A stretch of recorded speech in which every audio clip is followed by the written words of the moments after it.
नमस्ते बच्चों। हमने चौथा पाठ संवैधानिक शासन इसकी शुरुआत की थी राजनीति विज्ञान का। इसमें हमने संविधान क्या है इसके लिए हमने संविधान के 3 महत्वपूर्ण तत्व देखे थे। इसके बाद संविधानवाद की जानकारी भी ली थी।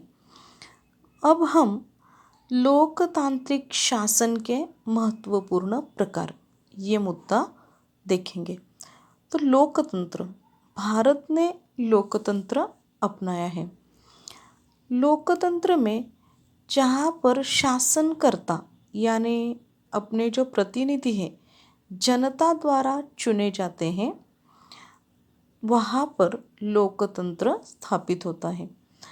अर्थात संक्षेप में हम यह कह सकते हैं कि जिस शासन पद्धति में शासनकर्ता लोगों द्वारा चुने जाते हैं उस शासन पद्धति को लोकतंत्र कहा जाता है। किंतु लोकतंत्र शासन में भी देखो 2 प्रकार दिखाई देते हैं।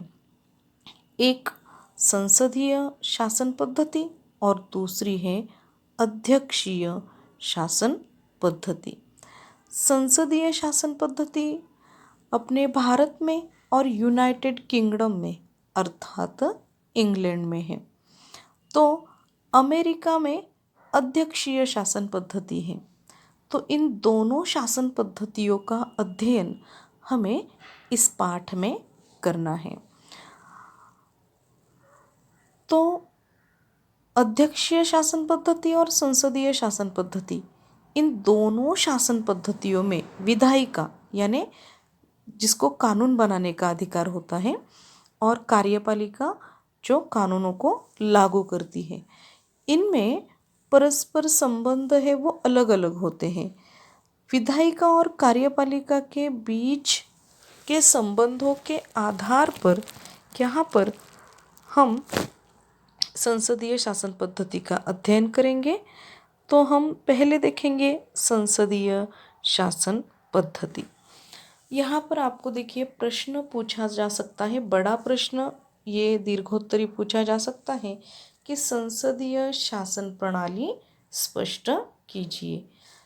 यहाँ पर मैंने आपको कुछ पॉइंट संसदीय शासन प्रणाली के बताए हैं, जैसे कि राज्य प्रमुख एवं शासन प्रमुख अलग अलग होते हैं, उसका एक्सप्लेनेशन उसके नीचे है देखिए। दूसरा पॉइंट 2 कार्यपालिका प्रमुख। इसके बाद तीसरा है संसदीय पद्धति के 2 प्रकार। तो इसकी विस्तृत जानकारी हम लेने वाले हैं इस प्रश्न में। तो प्रश्न क्या पूछा जाएगा आपको संसदीय शासन पद्धति में? संसदीय शासन प्रणाली स्पष्ट कीजिए। हम लोकतंत्र की 2 शासन पद्धतियाँ देख रहे हैं। पहली है संसदीय शासन पद्धति।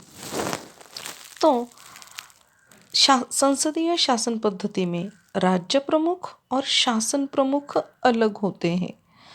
फॉर एग्जाम्पल भारत में और यूनाइटेड किंगडम यानी इंग्लैंड आप कहोगे यहाँ पे, तो यहाँ पर राज्य प्रमुख और शासन प्रमुख अलग है। भारत में भारत के राष्ट्रपति ये राज्य प्रमुख होते हैं, तो इंग्लैंड में वहाँ के राजा या रानी ये राज्य प्रमुख होते हैं।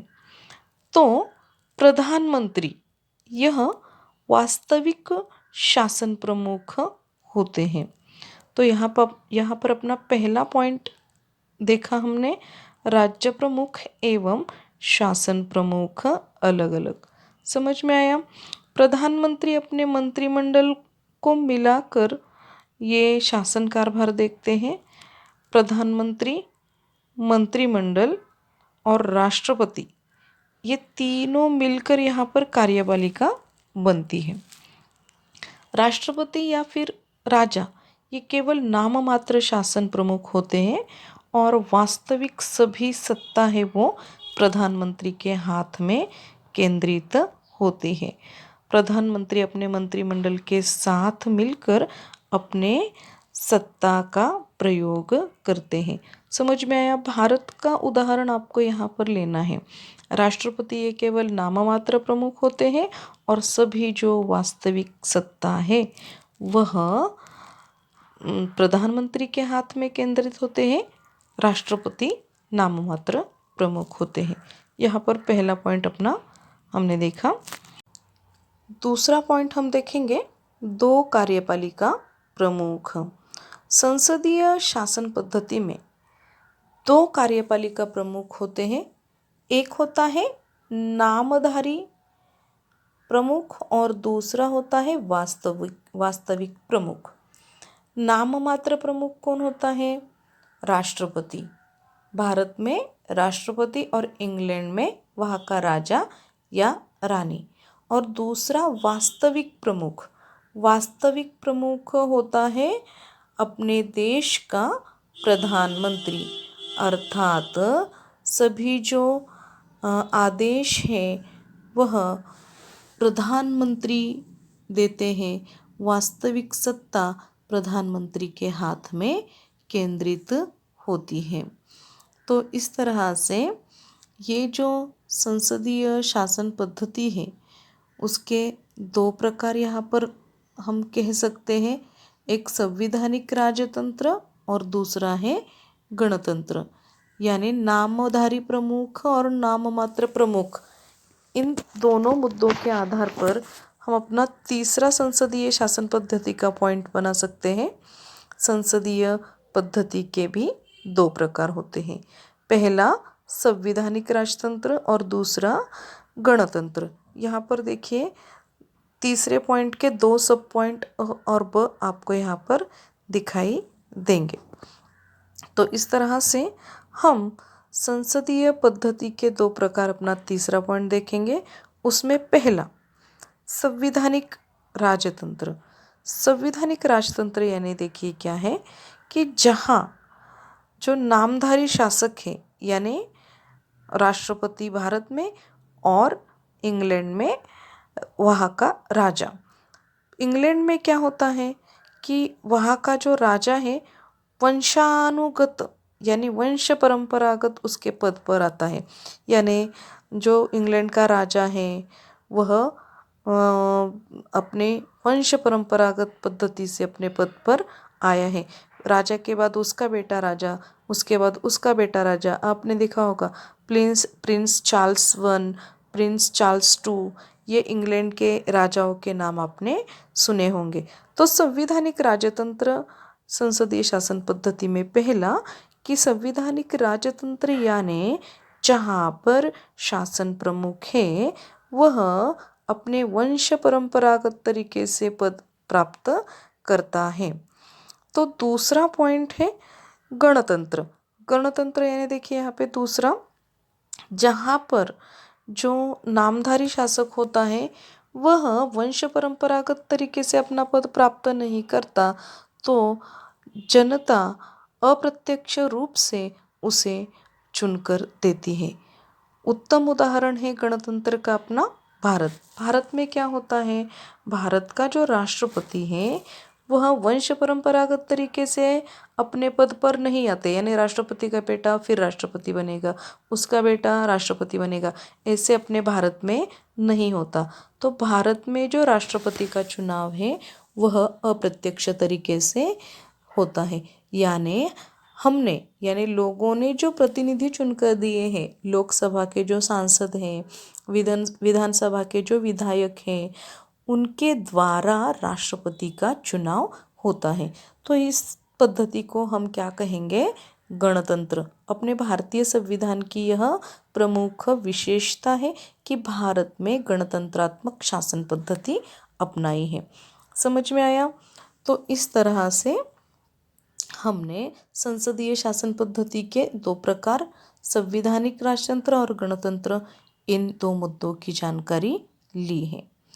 तो इस तरह से चौथा है, दो प्रकारों में मंत्रिमंडल के नेता को प्रधानमंत्री कहा जाता है।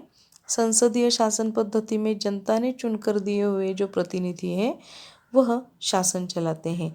भारत में जिस दल को बहुमत प्राप्त होता है उस दल का नेता प्रधानमंत्री बनता है। राष्ट्रपति द्वारा प्रधानमंत्री अपने पद की शपथ लेता है।